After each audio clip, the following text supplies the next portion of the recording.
warahmatullahi wabarakatuh. Waalaikumsalam warahmatullahi wabarakatuh. Selamat siang Bapak Ibu guru hebat.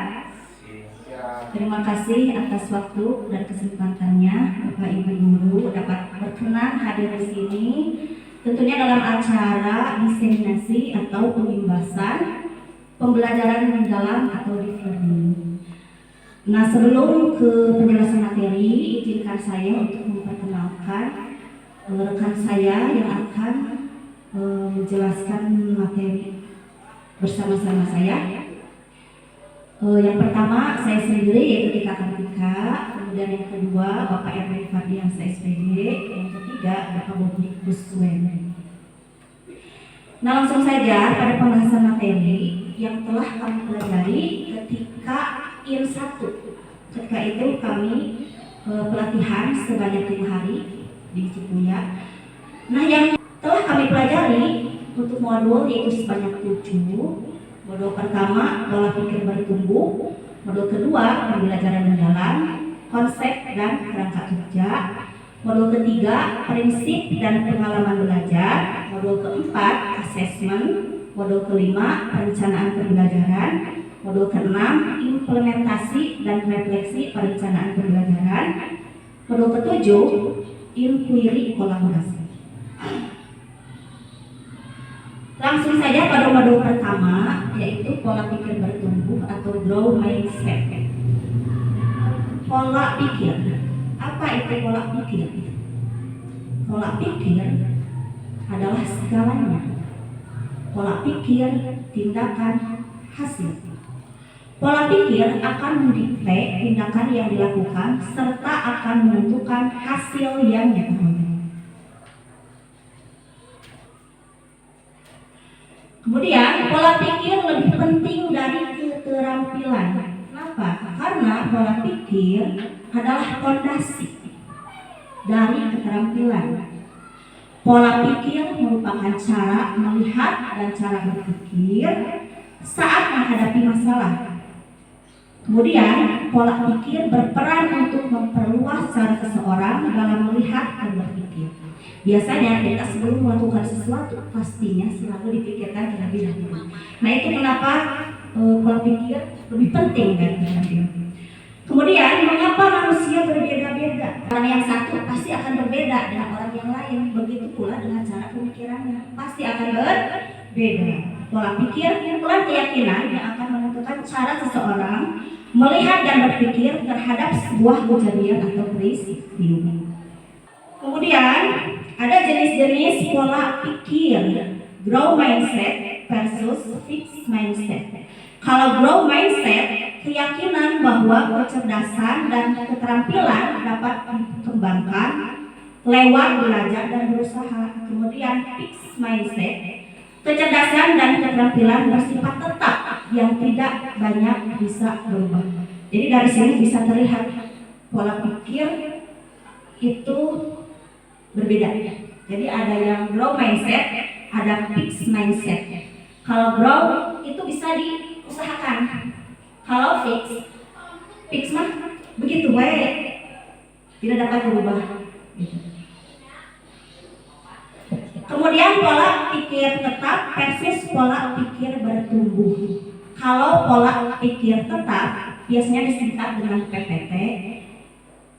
Pola pikir tetap, seseorang yang berpola pikir tetap itu pasti cenderung menghindari, menyerah, mubazir, serangan, ancaman. Nah, kalau pola pikir bertumbuh itu menerima, bertahan, peluang, informasi, inspirasi. Dalam artian gini, kalau pola pikir tetap, saya ada terbiasa di luar naon alim. Disuruh apapun itu tidak mau, cenderungnya tidak bisa, tidak mau berusaha. Dan saya terbiasa naon katanya. Tapi kalau pola pikir bertumbuh itu kebalikannya. Saya mau berusaha dulu, saya mau mencoba dulu, saya pasti bisa melakukan sesuatu.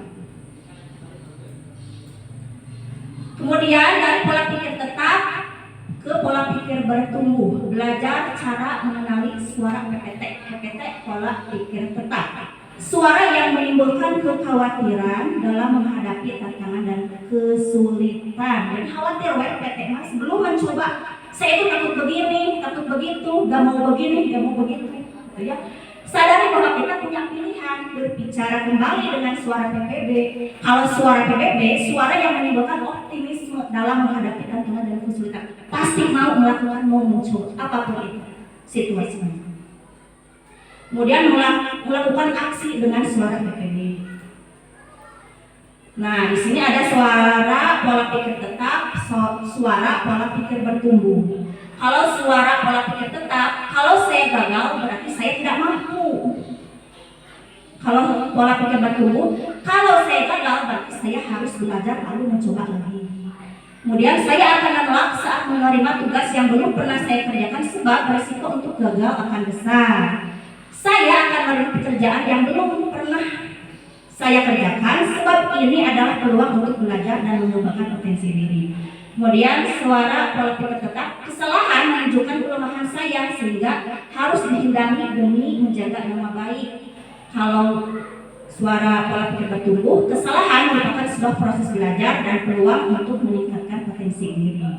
Kemudian saya hanya bagus dalam bidang tertentu saja dan tidak untuk bidang lainnya. Saya bisa belajar apapun juga yang saya mau, termasuk hal-hal yang sulit sekalipun. Kemudian kecerdasan dan kemampuan adalah segalanya dan akan menjadi faktor yang menentukan sukses tidaknya. Belajar dan berusaha adalah faktor kunci yang akan menentukan sukses tidaknya seseorang. Jadi bisa dibedakan. Kadang kan kita suka ada suara hati. Yang PPT bagaimana, yang PPB bagaimana. Kalau PPT mah tidak mau, saya tidak mau menerima risiko. Kalau PPB mau mencoba, mau menerima risiko. Kemudian prosedur intervensi pola pikir. Saya melihat ada murid yang mau menyerah ketika menemui tantangan atau kesulitan. Nah, segera dorong dia untuk mencoba lagi. Pada saat murid mau mencoba lagi, segera beri pujian. Proses karena telah mau berusaha. Lalu jelaskan kepada murid tersebut tentang PPT dan PPB dan perbedaan utamanya pada saat menghadapi tantangan dalam belajar. Jelaskan kepada murid bahwa berbuat salah merupakan cara otak untuk belajar dan berkembang. Nah, biasanya kan murid kalau disuruh apapun tuh suka tidak mau. Nah, kita sebagai guru harus berusaha merangsang murid supaya mau mencoba. Kemudian komunitas belajar, ada guru, murid, orang tua, kolega. Membangun komunitas belajar merupakan fondasi utama untuk mengembangkan PPB di sekolah yang terdiri dari beberapa macam hubungan, yaitu hubungan guru dengan murid, hubungan guru dengan orang tua, serta hubungan guru dengan guru. Hubungan guru dan murid adalah sangat penting sebab ini adalah proses awal dari pembentukan PPB di dalam kelas. Hubungan guru dengan murid, murid mengetahui bahwa gurunya yakin kepada kemampuan muridnya dalam belajar. Murid menghormati dan menyukai gurunya. Murid mau meminta masukan dari gurunya. Murid sadar bahwa nilai akademik yang diperoleh tidak lebih penting daripada perkembangan diri mereka sendiri.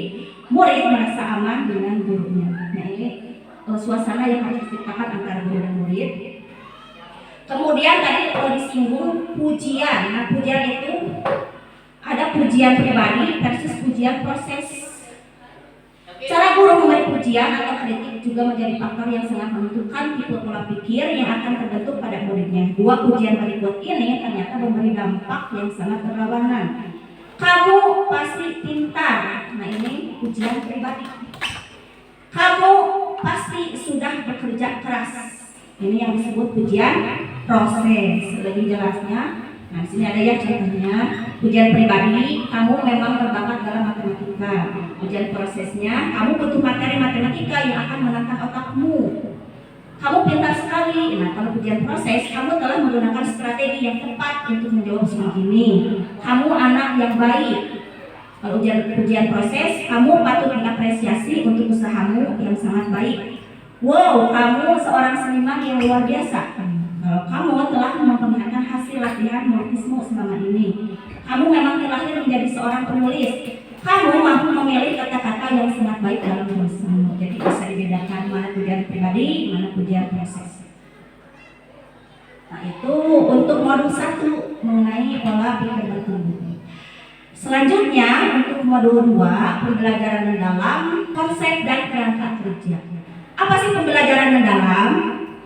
Definisi dari pembelajaran mendalam merupakan pendekatan yang memuliakan dengan menekankan pada penciptaan suasana belajar dan proses pembelajaran berkesadaran, bermakna, dan menggembirakan melalui olah pikir, olah hati, olah rasa, dan olahraga secara holistik dan terpadu. Apa itu memuliakan? Nah, dalam penerapan PN, semua pihak yang terlibat saling menghargai dan menghormati dengan mempertimbangkan potensi, martabat, dan nilai-nilai kemanusiaan. Nah, kemudian tadi dikatakan berkesadaran, bermakna, dan menggembirakan. Untuk berkesadaran, pengalaman belajar peserta didik yang diperoleh ketika mereka memiliki kesadaran untuk menjadi pembelajar yang aktif dan mampu meregulasi diri. Peserta didik memahami tujuan pembelajaran, termotivasi secara intrinsik untuk belajar, serta aktif mengembangkan strategi belajar untuk mencapai tujuan. Kemudian untuk bermakna, peserta didik dapat merasakan manfaat dan relevansi dari hal-hal yang dipelajari untuk kehidupan. Peserta didik mampu mengkonstruksi pengetahuan baru berdasarkan pengetahuan lama dan menerapkan pengetahuannya dalam kehidupan nyata.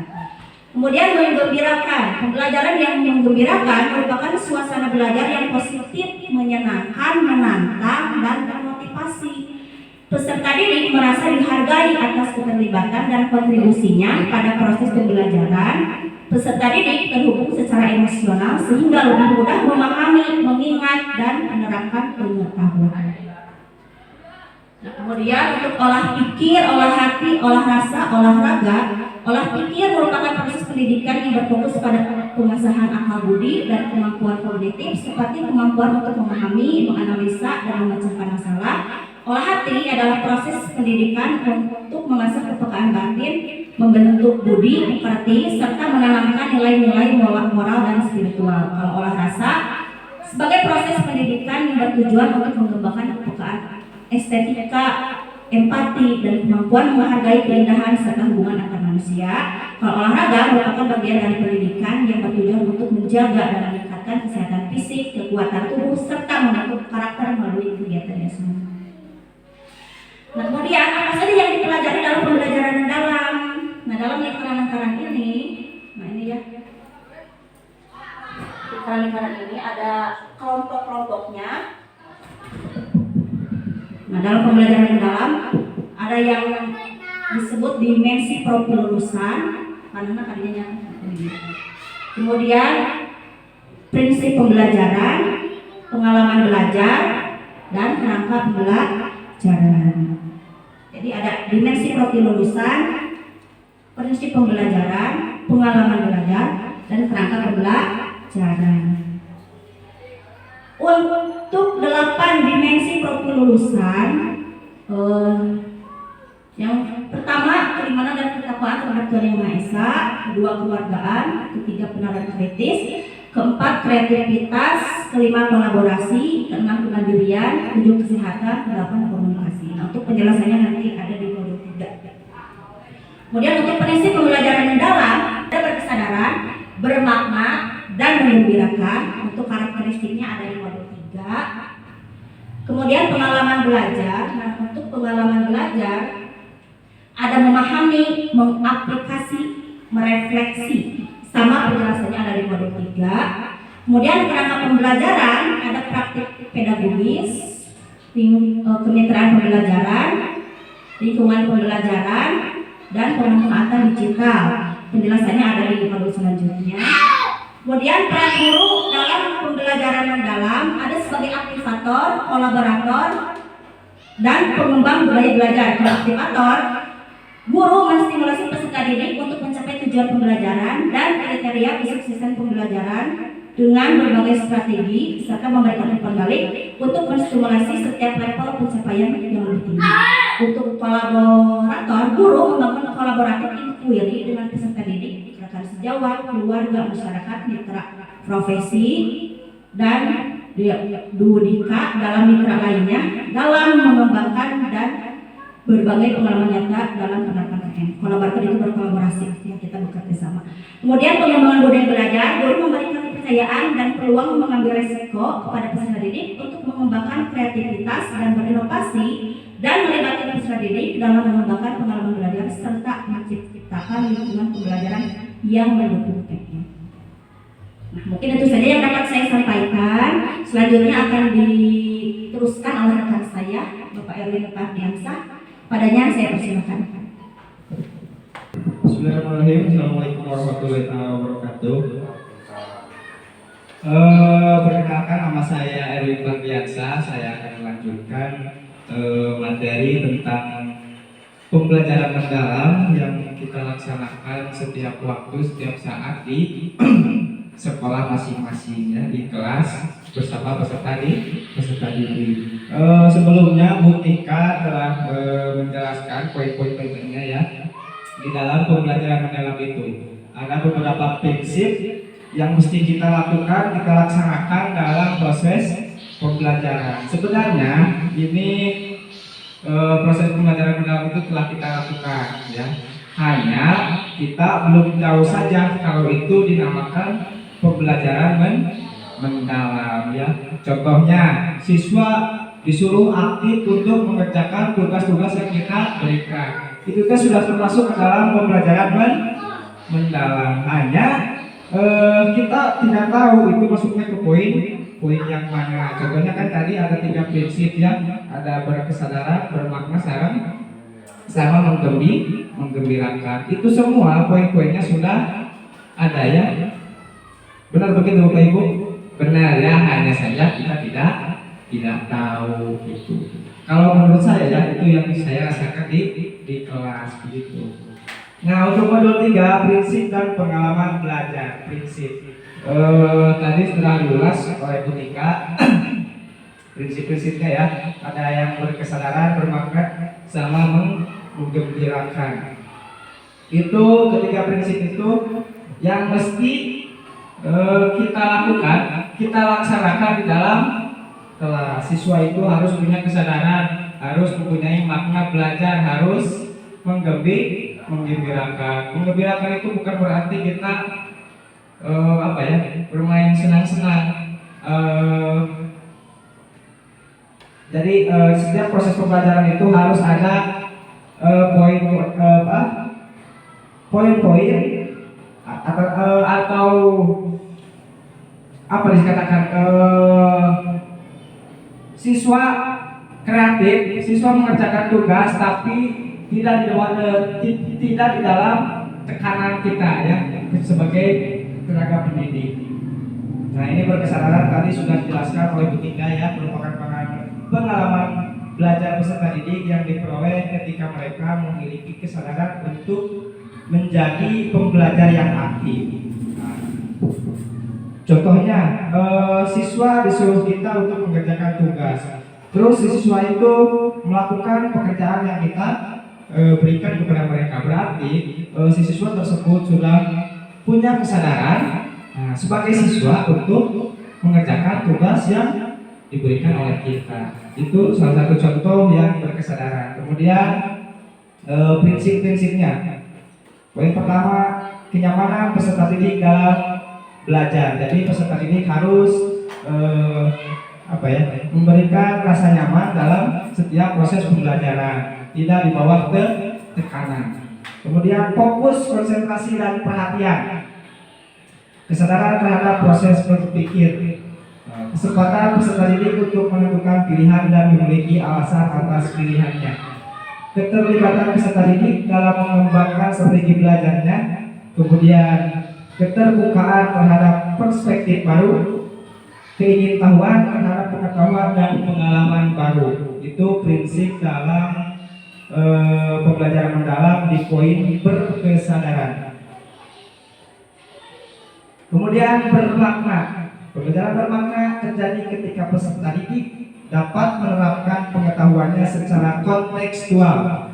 Secara kontekstual. Jadi di dalam pembelajaran bermakna itu materi-materi yang kita berikan setiap pertemuan harus bersifat kontekstual. Artinya kontekstual itu dikaitkan dengan kehidupan sehari-hari mereka, ya, siswa tersebut. Jadi setiap materi, setiap tujuan pembelajaran yang diberikan itu harus dikaitkan dengan kehidupan nyata mereka sebagai siswa, begitu. Proses belajar peserta didik tidak hanya sebatas memahami informasi atau penguasaan konten, namun berorientasi pada kemampuan mengaplikasi pengetahuan. Istilah lain berarti dapat dikatakan pembelajarannya itu harus bersifat nyata, ya, Bapak Ibu. Pembelajaran terkoneksi dengan lingkungan peserta didik membuat mereka memahami siapa dirinya, bagaimana menempatkan diri, dan bagaimana mereka dapat berkontribusi kembali. Konsep pembelajaran yang bermakna melibatkan peserta didik dengan isu nyata dalam konteks personal, lokal, nasional, atau global. Pembelajaran harus melibatkan orang tua, masyarakat, atau komunitas sebagai sumber pengetahuan praktis, serta menumbuhkan rasa tanggung jawab dan kepedulian sosial. Itu untuk prinsip bermakna. Ini untuk poin-poinnya, ya. Yang pertama, kontekstual atau relevan dengan kehidupan nyata. Seperti yang tadi saya sudah katakan, ya, harus harus sesuai dengan kehidupan mereka sebagai siswa. Kemudian keterlibatan peserta didik berperan dalam pemecahan masalah isu terdekat di kehidupan nyata. Nah, jadi kita guru, kemudian mereka sebagai siswa, di dalam proses perjalanan itu siswa yang harus aktif, ya, siswa yang harus aktif dalam proses pembelajaran. Kita hanya memberikan stimulus saja, ya, memberikan masalah, kemudian siswa yang memecahkan masalah tersebut. Kita hanya mendampingi saja. Harusnya begitu, Bapak Ibu, ya, di dalam proses pembelajaran mendalam. Jadi kan kita mah setiap guru sebelum-sebelumnya, bukan sebelum-sebelumnya, ya, di kita atau di semua sekolah hampir guru itu yang memberikan materi terus-menerus kepada siswa, ya, atau menjelaskan. Coba apa kelas, Bu, ya, coba. Malah siswa mau kieu nya silakan kerja juga secara hukum, kalau dikasih stimulus kurang materi masalah malah ngabarin belumnya. Nah, seperti itu. Jadi di dalam proses pembelajaran pendalaman tidak seperti itu, ya. Mau tidak mau siswa harus diberikan masalah dan harus menyelesaikan masalah tersebut. Nah, makanya tadi dikatakan prinsip pembelajaran itu harus kontekstual, ya. Harus kontekstual itu berhubungan nyata dengan kehidupan mereka masing-masing. Mau apapun itu materinya, ya, seperti itu. Kemudian menggembirakan, pembelajaran yang menggembirakan merupakan suasana belajar yang positif, menantang, menyenangkan, dan memotivasi. Nah, seperti itu, Bapak Ibu, suasana belajar yang positif, menantang, menyenangkan, dan memotivasi. Rasa senang dalam belajar membantu peserta didik terhubung secara emosional sehingga lebih mudah memahami, mengingat, dan menerapkan pengetahuan. Ketika peserta didik menikmati proses belajar, motivasi intrinsik mereka akan tumbuh, mendorong rasa ingin tahu, kreativitas, dan keterlibatan aktif. Jadi di sisi lain peserta didik itu harus dipaksa, ya, untuk berpikir kritis, begitu, Bapak Ibu. Meskipun tidak semua siswa yang terlibat aktif, paling di dalam kelas itu hanya 1-2 orang saja, ya, Bu, ya, tidak semuanya. Yang lainnya mah harus tetap harus dibimbing oleh kita, ya, seperti itu. Untuk prinsip pembelajaran mendalam, bagian menggembirakan yang pertama lingkungan pembelajaran yang interaktif. Aktivitas pembelajaran yang menarik, minat, rasa ingin tahu, kemudian menginspirasi, tantangan yang memotivasi, tercapainya keberhasilan belajar, aha moment, memberikan ruang untuk prakarsa, kreativitas sesuai dengan bakat, minat, dan perkembangan. Poin selanjutnya tentang pengalaman belajar. Pada pendekatan pembelajaran mendalam, memberikan pengalaman belajar ke peserta didik dengan memahami, mengaplikasi dan merefleksi. Jadi untuk prinsip yang telah kita terapkan seperti tadi ya, bermakna, menggembirakan, kemudian satu lagi apa tadi?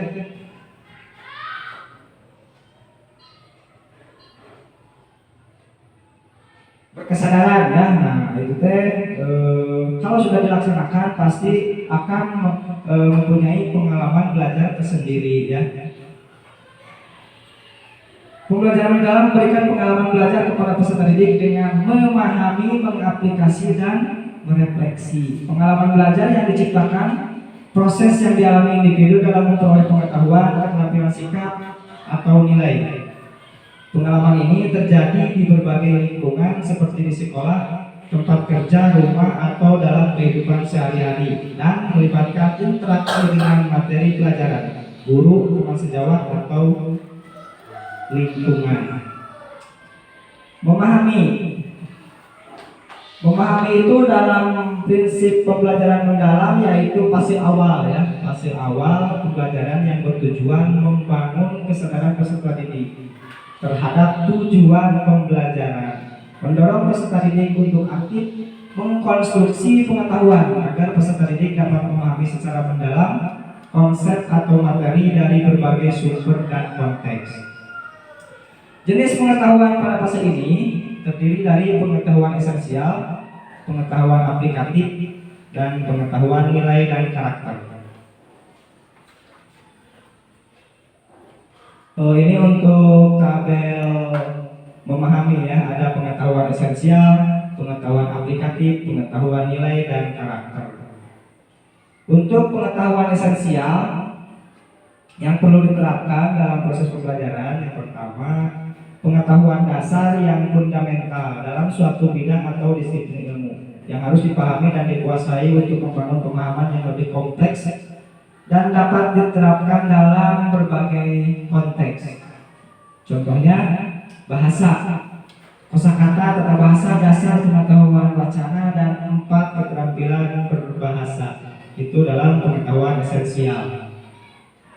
Kemudian untuk pengetahuan aplikatif, pengetahuan yang berfokus pada penerapan konsep, teori atau keterampilan dalam situasi nyata.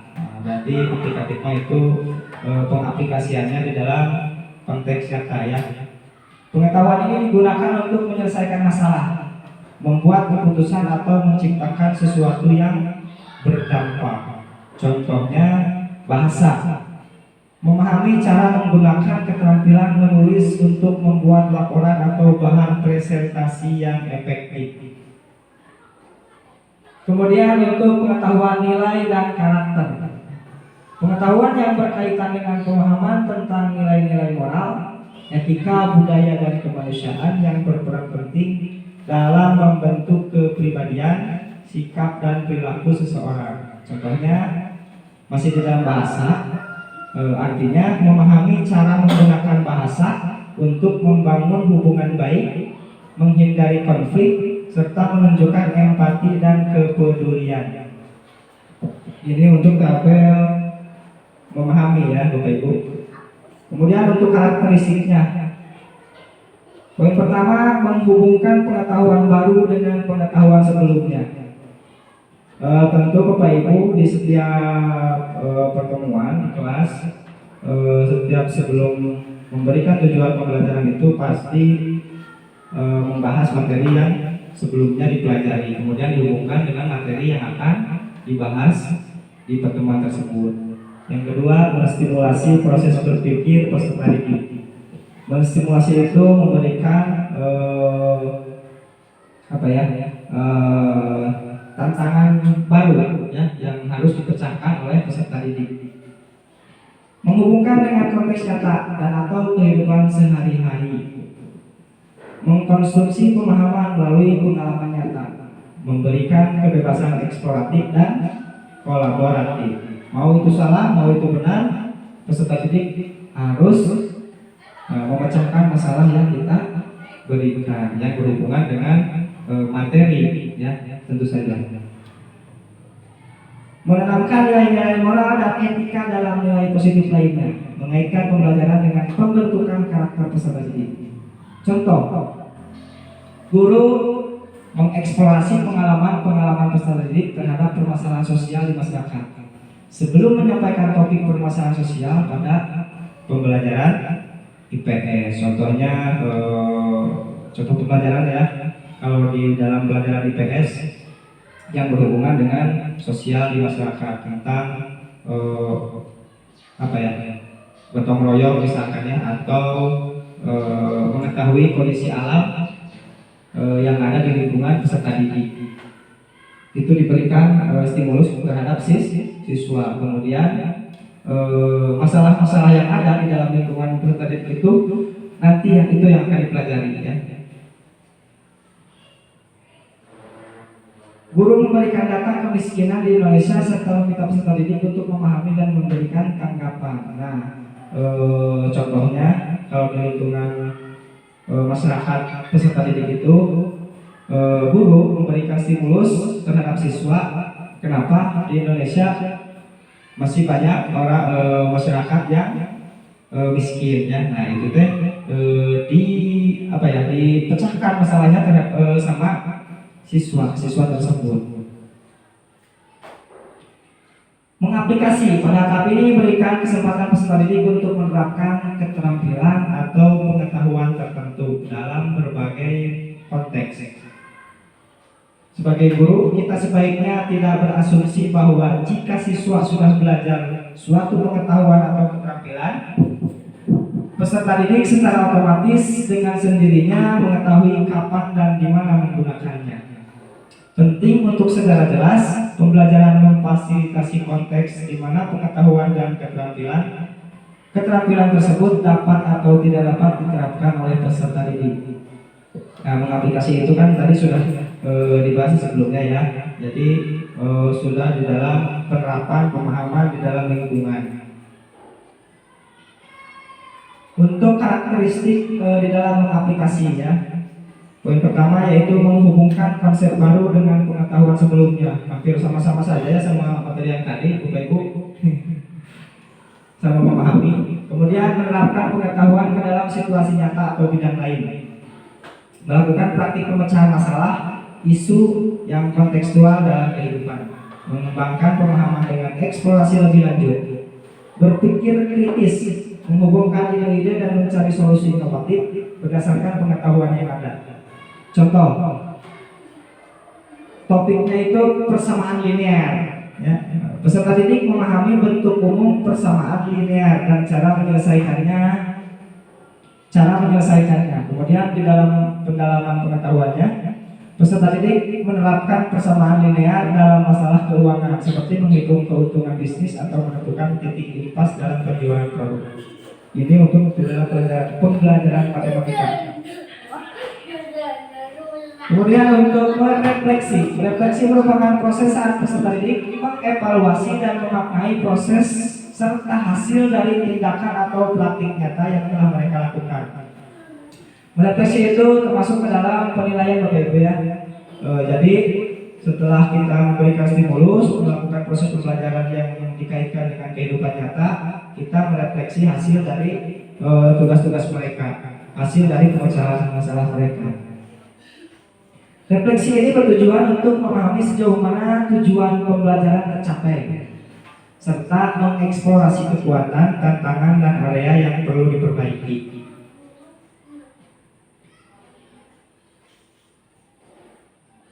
Nah, untuk kegiatan refleksi ada beberapa pola yang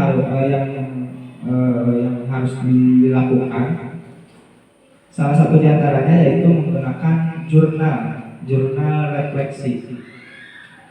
Cara-caranya yaitu minta siswa untuk menulis tentang apa yang mereka pelajari hari ini, kemudian bagaimana mereka dapat menerapkan konsep tersebut di luar kelas, kemudian apa pertanyaan atau kebingungan yang mereka miliki, atau ini bisa diganti dengan pertanyaan-pertanyaan lain yang berhubungan dengan materi yang telah disampaikan kepada siswa tersebut.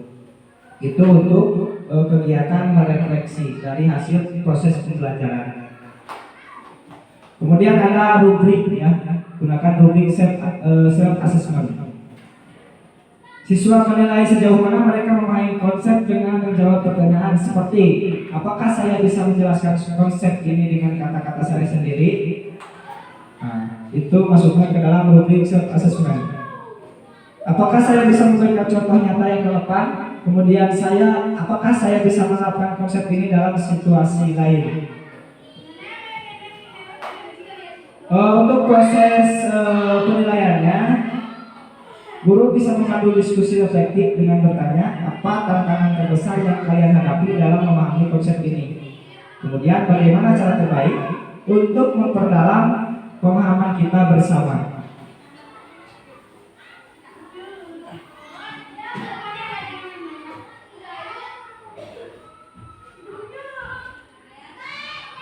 Itu tadi ya untuk modul 3 ada 3 poin penting.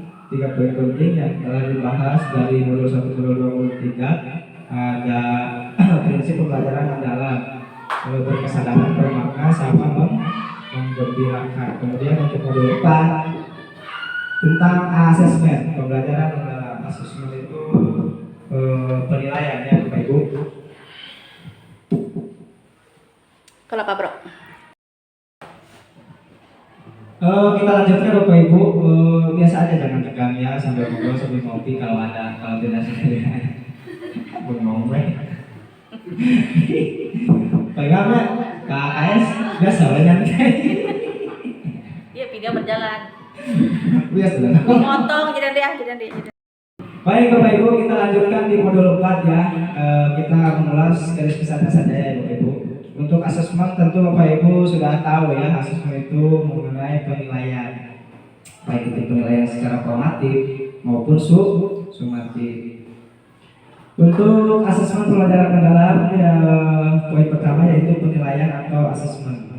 Asesmen itu proses pengumpulan dan pengolahan informasi untuk mengetahui kebutuhan belajar dan capaian perkembangan atau hasil belajar murid.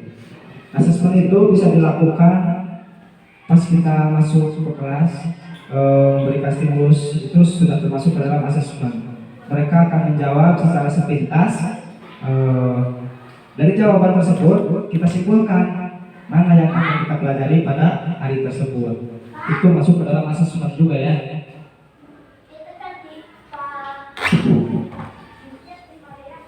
Asesmen dapat menggunakan beragam teknik dan atau instrumen penilaian yang sesuai dengan tujuan belajar. Tapi tetap ya Bapak Ibu harus disesuaikan dengan tujuan pembelajaran yang akan kita lakukan. Tetap ya acuannya tujuan pembelajaran. Urang teh diajarkan pada naon kue teh. Pada hayang apa nama kue tapi kumaha. Nah, itu tetap kendali sampaikan kepada peserta didik ya tujuan belajar. Ada 3 prinsip dalam asesmennya. Yang pertama, berkeadilan. Pendidik melakukan penilaian yang tidak bias oleh latar belakang, identitas atau kebutuhan khusus peserta didik. Jadi kita sebagai pendidik atau sebagai guru tidak membeda-bedakan atau tidak memilah-milah kalau bahasa Sundanya peserta didik, baik itu yang pintar, yang kurang pintar atau yang kurang pintar ya, seperti itu. Tetap kita harus menggunakan prinsip berkeadilan. Jadi disamaratakan. Kemudian ada edukatif. Penilaian yang hasilnya digunakan sebagai umpan balik bagi pendidik, seperti yang tadi saya sudah bilang ya. Jadi asesmen itu bisa dilakukan di awal pembelajaran untuk menentukan tujuan pembelajaran yang akan kita laksanakan.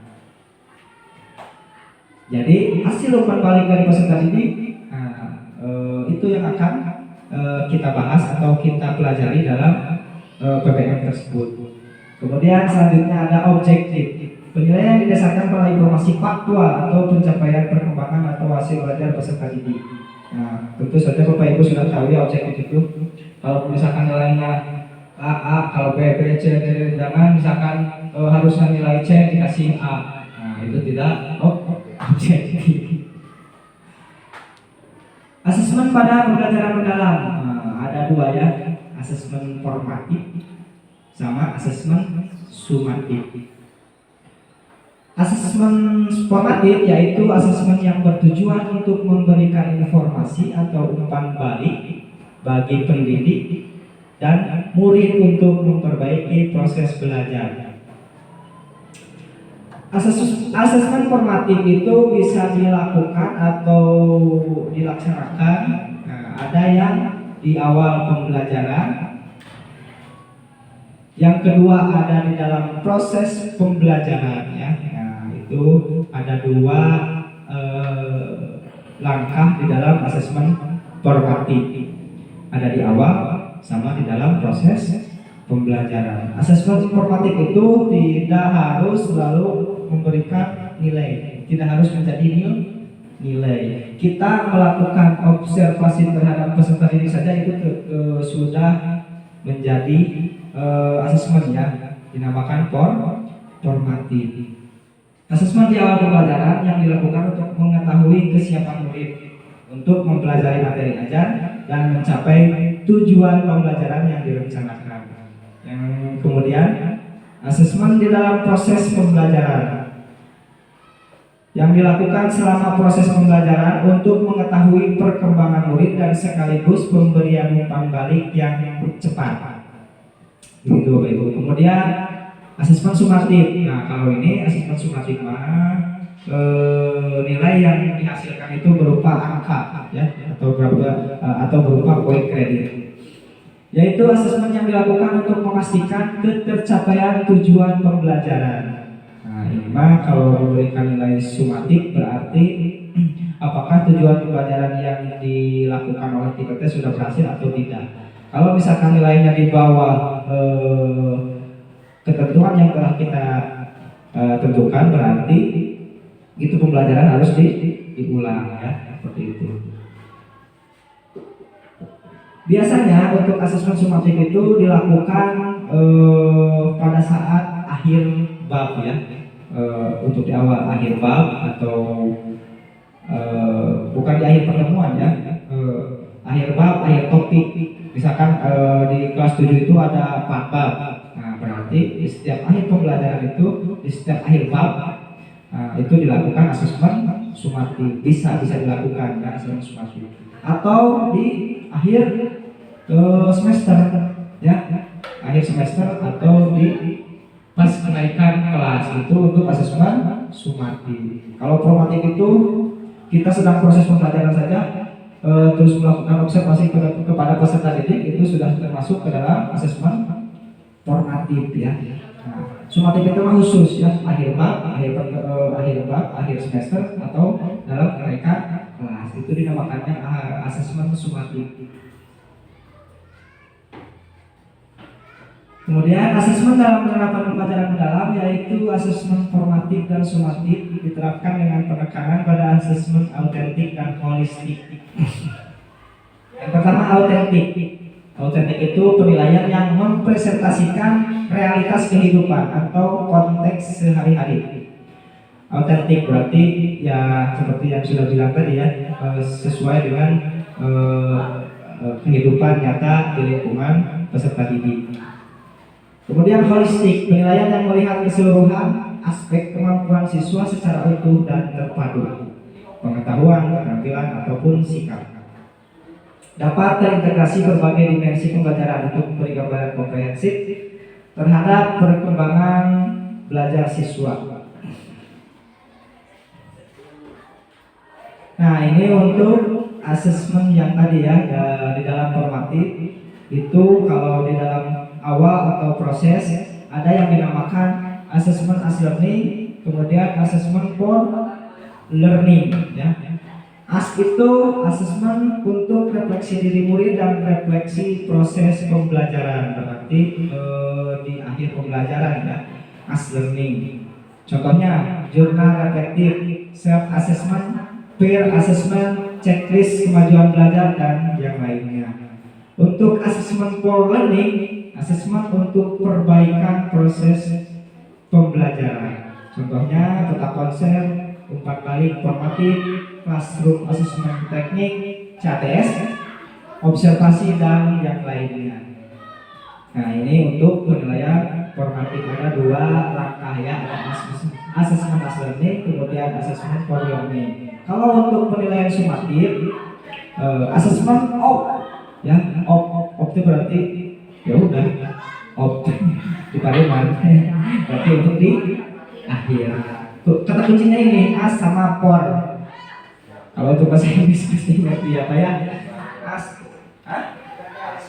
As sebagai for untuk, berarti masih dalam proses pembelajaran ya Bapak Ibu. Kalau berarti ya di akhir itu. Maksudnya ke dalam penilaian sumatif atau asesmen sumatif. Contoh beberapa contoh teknik asesmen atau penilaian ya, ada observasi, ada project, ada tes lisan, kinerja, tes tertulis, penugasan, penilaian diri, penilaian antar teman, portofolio. Ini beberapa asesmen atau teknik-teknik yang dilakukan oleh guru untuk mengetahui pengetahuan peserta didik dalam proses pembelajaran. Ada beberapa langkah dulu ya, banyak observasi. Nah, observasi itu kan mengobservasi langsung dalam kegiatan belajar mengajar, melihat bagaimana proses belajar siswa tersebut. Kemudian project, asesmen terhadap serangkaian aktivitas terencana yang menghasilkan produk tertentu. Kalau project itu berarti bersifat praktik ya, praktik langsung di lapangan ya, bisa menghasilkan suatu produk. Contohnya proses pembelajarannya, lintas pembelajarannya itu bersama seni budaya ya, sama Gunana. Itu kan kalau pembelajaran seni budaya itu menghasilkan produk, bisa berbentuk anyaman ya, seperti itu Bapak Ibu. Berarti itu masuk ke dalam project, penilaian project. Kemudian tes lisan itu memberikan stimulus langsung kepada siswa, asesmen langsung ya, seperti kita mau melakukan tanya jawab seperti itu. Kemudian kinerja, menilai kemampuan murid melakukan sesuatu tugas atau aktivitas nyata, biasanya terkait keterampilan proses ya, itu di dalam kalau dikasih kelompok. Nah, kemudian berdiskusi, itu masuk ke dalam kinerja.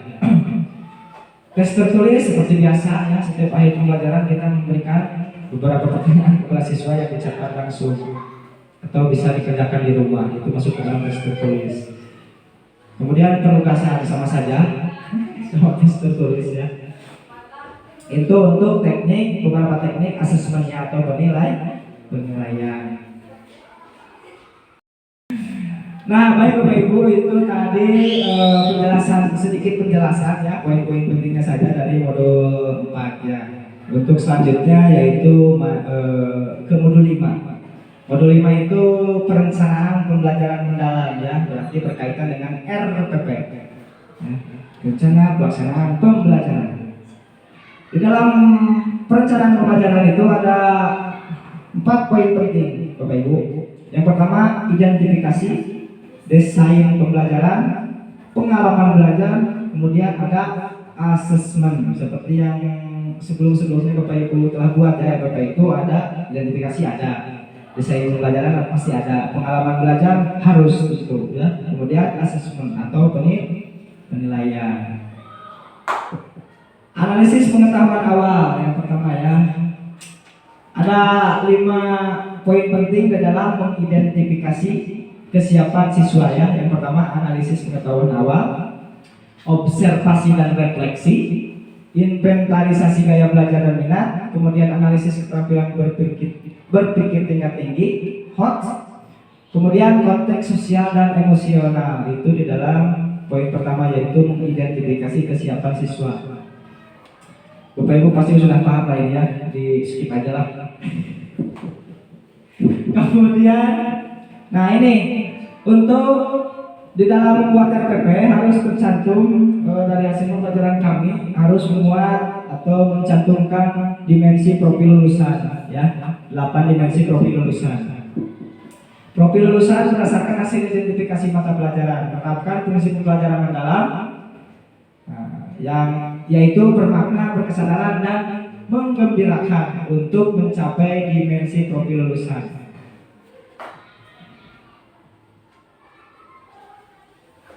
Desain pembelajaran, menentukan tujuan pembelajaran. Tujuan pembelajaran diturunkan dari CP ya, capaian pembelajaran. Penulisan tujuan pembelajaran sebaiknya memuat dua komponen utama. Nah, untuk membuat tujuan pembelajaran itu harus memuat dua komponen utama, Bapak Ibu. Yang pertama ada kompetensi, kemampuan murid sebagai hasil dari proses pembelajaran. Tujuan disusun dengan menggunakan kata kerja operasional yang relevan. Contohnya secara konkret, kemampuan apa yang perlu murid tunjukkan. Kemudian tahap berpikir apa yang perlu murid tunjukkan. Yang kedua, di dalam komponen tersebut, konten pada lingkup materi berupa pengetahuan esensial dan pengetahuan aplikatif yang perlu dipahami pada akhir satu unit pembelajaran. Itu untuk tujuan pembelajaran ya Bapak Ibu. Pembelajaran mendalam dalam taksonomi, pembelajaran ranah kognitif. Ini untuk tabel taksonomi ya Bapak Ibu. Ada taksonomi blok sama taksonomi Solo. Kalau taksonomi blok itu ada beberapa prinsip, yaitu mencipta, mengevaluasi, menganalisis, menerapkan, kemudian memahami sama mengingat. Kalau taksonomi Solo ada yang disebut berpikir abstrak yang mendalam, relasional, multistruktural, unistruktural, sama prastruktural.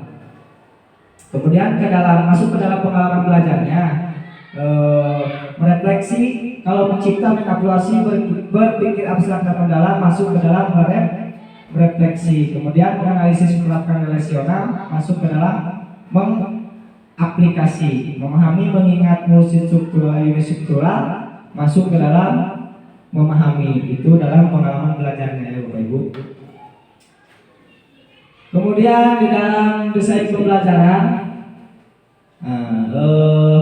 harus ditentukan kerangka pembelajaran terlebih dahulu ya. Ada 4. Yang pertama ada praktik pedagogis.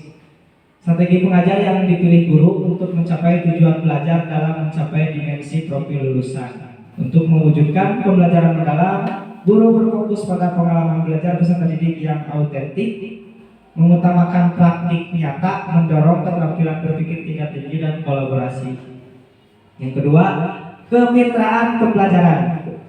Kemitraan pembelajaran membentuk hubungan yang dinamis antar guru, peserta didik, orang tua komunitas, dan mitra profesional. Pendekatan ini memindahkan kontrol pembelajaran dari guru saja menjadi kolaborasi bersama.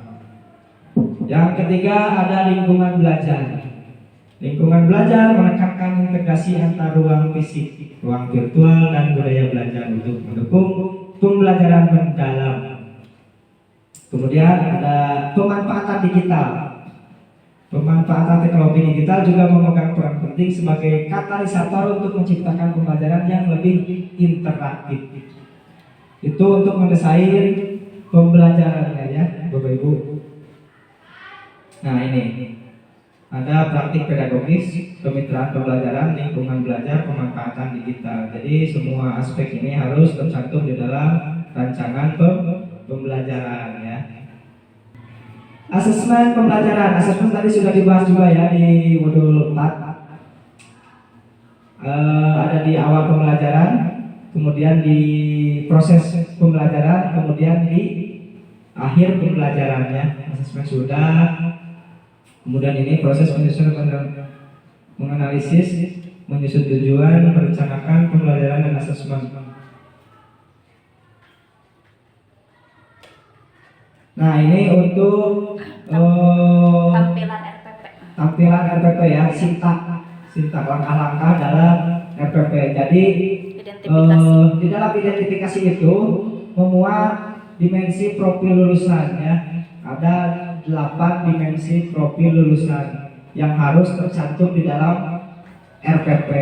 Sebenarnya sudah saya katakan dari tadi ya Bapak Ibu, di dalam RPP, dalam proses pembelajaran ini sudah termuat ke 8 profil tersebut. Namun kita belum tahu saja ya bahwa itu harus dicantumkan. Nah, di dalam pembelajaran mendalam, di dalam PM, di learning itu, nah ini kedelapan ini harus dicantumkan ya dalam membuat rancangan pembelajaran atau RPP. Yang pertama, dimensi profil lulusan itu ada keimanan dan ketakwaan terhadap Tuhan Yang Maha Esa. Nah, itu kan setiap kita memulai proses pembelajaran pasti kita melakukan berdoa ya, berdoa. Itu termasuk ke dalam keimanan dan ketakwaan. Kemudian kewargaan, ya, kewargaan. Yang ketiga penalaran kritis, kemudian kreativitas, kolaborasi, kemandirian, kesehatan, komunikasi. Paling yang kita jarang melaksanakan di dalam menyusun RPP itu ada di poin 7 ya, Bapak Ibu, kesehatan. Ya. Kesehatan pasti jarang ya, kecuali di materi-materi tertentu. Nah, ini harus dicantumkan di dalam membuat RPP 8 dimensi profil lulusan DPL ya. Nah, di dalam desain pembelajarannya itu masuk ada tujuan pembelajaran seperti yang sudah dibahas tadi ya, tujuan pembelajaran, praktik pedagogis, kemitraan, lingkungan belajar, kemudian pemanfaatan digital ya. Pengalaman belajar, langkah-langkahnya ada memahami, mengaplikasi, sama merefleksi. Tadi bagian-bagian ini sudah dibahas. Asesmen, kemudian asesmen ya. Untuk contoh-contohnya nanti bisa di-share ke Bapak Ibu ya untuk RPP. Itu paling Bapak Ibu untuk modul 5 ya, hanya menyusun RPP rancangan pembelajaran ya. Nah, jadi di dalam RPP itu harus memuat 8 dimensi profil lulusan ya. Ketakwaan, kewargaan, penalaran kritis, kreativitas, kolaborasi, kemandirian, kesehatan, sama komunikasi. Kemudian tujuan pembelajaran harus sesuai dengan konteks nyata atau kehidupan sehari-hari peserta didik. Nah, di dalam desain pembelajarannya yang tadi harus melibatkan antar guru, kemudian harus memakai pemanfaatan digital ya, seperti Infocus atau video-video pembelajaran. Itu harus digunakan di dalam pembelajaran mendalam. Mungkin itu saja dari saya Bapak Ibu ya, yang membahas 3 modul ya, modul 3, modul 4, modul 5. Untuk pengetahuan lebih mendalam lagi nanti kita share saja materinya Bapak Ibu ya, biar tidak lama. Untuk materi selanjutnya akan dibahas oleh rekan saya Bapak Ibu, Bapak Bobi Kuswandi. Waktu dan tempat dipersilahkan. Baik, perkenalkan nama saya Bobi Kuswandi. Saya akan melanjutkan kedua rekan saya di modul 6, yaitu implementasi dan refleksi perencanaan pembelajaran. Nah, di dalam implementasi pembelajaran mendalam, yang pertama ada perencanaan, yang kedua pelaksanaan, dan yang ketiga asesmen. Jadi di dalam perencanaan itu perencanaan mendalam melalui refleksi guru terhadap diri sendiri, karakteristik peserta didik, materi pembelajaran, sumber daya, dan meta pembelajaran. Sedangkan dalam pelaksanaan, yaitu pelaksanaan pembelajaran dengan prinsip kesadaran, bermakna, dan menggembirakan melalui pengalaman belajar memahami refleksi. Selanjutnya asesmen atau penilaian ya. Jadi asesmen tidak hanya berfokus pada penguasaan teori saja, Bu, tetapi juga pada pemahaman konseptual yang mendalam, seperti keterampilan berpikir kritis serta penerapan dalam kehidupan yang nyata. Selanjutnya ini ada 7 dalam pelaksanaan pembelajaran mendalam. Ya, itu yang pertama penyampaian materi sesuai tahapan berpikir serta peserta didik. Jadi untuk mendukung pencapaian kedalaman pemahaman konsep peserta didik. Yang kedua, model atau strategi pembelajaran yang dapat digunakan dengan prinsip pembelajaran, yaitu yang tadi, yang berkesadaran, bermakna, dan menggembirakan. Selanjutnya, penerapan pembelajaran bermakna dengan pemanfaatan lingkungan sekitar seperti pemanfaatan lingkungan sekolah, lingkungan alam sekitar, lingkungan sosial, dan sebagainya. Yang keempat, prinsip pembelajaran berkesadaran, bermakna, dan menggembirakan dapat berada dalam beberapa kegiatan. Kegiatan pembelajaran tidak harus berurutan atau simultan. Selanjutnya, 5 pengalaman belajar, memahami, mengaplikasikan, dan merefleksi dilaksanakan dengan langkah-langkah pembelajaran yang sesuai dengan konteks dan kondisi pembelajaran serta inovasi guru. Yang keenam, sintak atau langkah-langkah pembelajaran pada model-model atau strategi pembelajaran yang dapat diadaptasi sesuai pengalaman belajar, memahami, mengaplikasikan, dan merefleksi. Selanjutnya 7, pengalaman belajar, memahami, mengaplikasi, dan merefleksi dilakukan dalam beberapa langkah pembelajaran yang pelaksanaannya disesuaikan dengan konteks dan kondisi pembelajaran.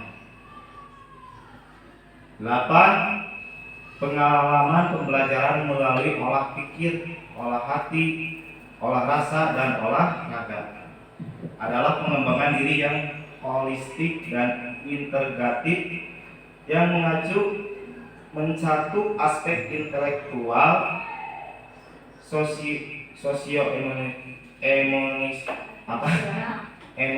emosional, spiritual, dan fisik, sehingga pembelajaran menghasilkan pribadi yang memiliki kompetensi utuh dan seimbang fitrahnya. Selanjutnya ada 9, 10 ya. Nanti di materinya di-share aja ya Bu. Untuk yang selanjutnya kita skip saja. Lanjut ke modul terakhir tentang inquiry kolaboratif.